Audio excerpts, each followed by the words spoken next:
Aujourd'hui, créer sa start-up est tendance. Même si le projet échoue, ce qui arrive dans la plupart des cas, cela fait bien sûr un CV.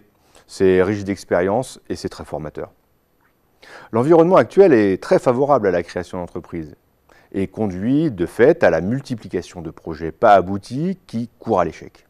Or, pour avoir des chances de réussite, il faut d'abord identifier un vrai marché cible, qui doit presque s'imposer de lui-même et ne doit pas être le fruit d'une inspiration soudaine.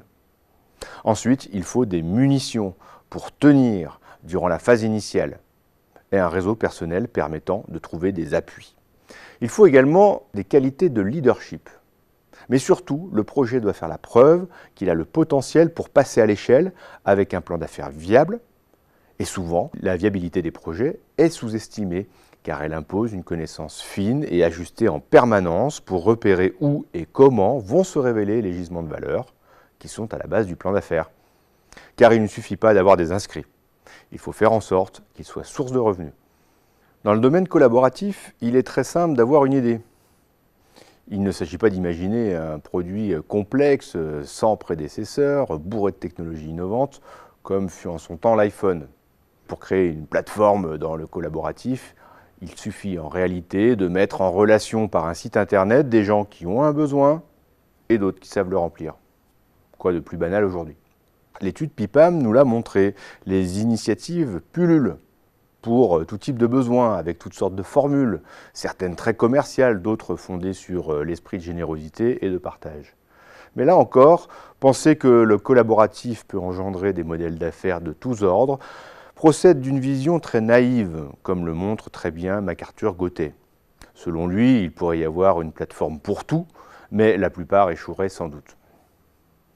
On peut distinguer les plateformes collaboratives à visée commerciale, que nous avons nommées pair à pair marchandes, et les plateformes sociales, le pair à pair collaboratif. Les schémas de développement ne sont pas les mêmes dans les deux cas. Une plateforme de pair à pair marchand est fondée sur une approche commerciale classique de start-up, où il s'agit de mettre en relation l'offre et la demande. C'est apparemment simple, mais cela ne fait pas nécessairement un marché. Rappelons les leviers présentés à la fin de la partie 3 de la séquence 1, sur lesquels doivent s'appuyer les plateformes de pair à pair marchand. Il doit exister des ressources inutilisées au sein de la multitude, à partir desquelles la plateforme pourra fournir un service qui a de la valeur. Il faut ensuite un besoin de coordination entre le prestataire et l'acheteur pour justifier l'existence de la plateforme. Enfin, ce service ne doit pas mobiliser une expertise trop importante de la part des offreurs de services afin qu'il soit rapidement mobilisable et crédible. Finalement, si ces leviers sont bien présents, ce sont des éléments presque objectifs, le marché s'imposera de lui-même. On peut rajouter comme circonstance favorable l'existence d'une situation de rente conduisant à un prix élevé pour une prestation qui ne répond pas totalement aux besoins.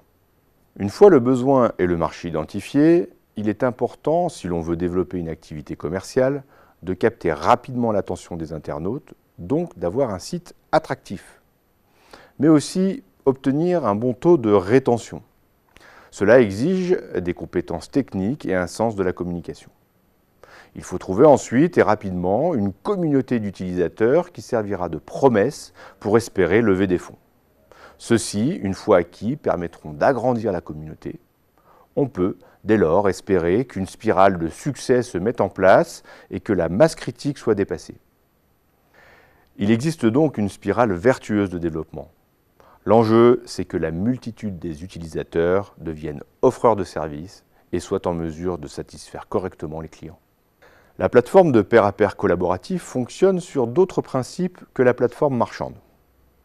Elle doit, elle aussi, mobiliser une communauté de producteurs et de consommateurs, mais elle peut s'appuyer sur d'autres valeurs que des bons plans ou des besoins mal servis. Elle fonctionne sur des valeurs de solidarité, de lien social, de partage. Pour les plateformes de crowdfunding, par exemple, les donateurs savent qu'ils donnent. Ils n'attendent pas forcément un bénéfice direct de leurs dons. Ils veulent aider les porteurs de projets. Par ailleurs, le but d'une plateforme collaborative n'est pas, contrairement à la plateforme marchande, de se valoriser auprès d'un fonds d'investissement, mais de faire en sorte que la communauté que l'on a réunie retire le plus de lien social et de solidarité de sa participation. La question du financement se pose alors.